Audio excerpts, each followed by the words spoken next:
তথ্য ও সম্প্রচার উপদেষ্টা মাহফুজ আলম বলেছেন, দেশকে অস্থিতিশীল করার চেষ্টা করলে সরকার হার্ড লাইনে যাবে।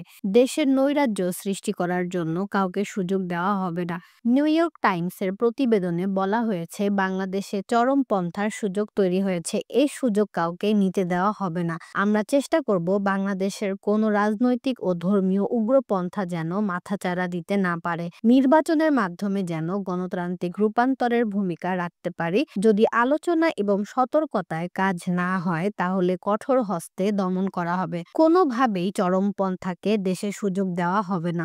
২ এপ্রিল বুধবার কুমিল্লার সদর দক্ষিণ উপজেলার উত্তর রামপুর গ্রামে শহীদ মাসুম মিয়ার কবর জিয়ারত ও পরিবারের সঙ্গে সাক্ষাৎ শেষে সাংবাদিকদের তিনি এসব কথা বলেন। উপদেষ্টা বলেন, শহীদদের চেতনা যেন বাংলাদেশের জনগণ ধারণ করে। আমরা চেষ্টা করব গণ অভ্যুত্থানে শহীদদের বিচার কাজ শেষ করে যেতে। শহীদদের আকাঙ্ক্ষার বাংলাদেশ বিনির্মাণে এ সরকারের চেষ্টা আছে। জনগণ এটার সাথে আছে। আমরা বিশ্বাস করি, এ চেতনার সাথে রাজনৈতিক দলের সদিচ্ছা প্রকাশ করলে আমরা একটি নতুন বাংলাদেশ গঠন করব।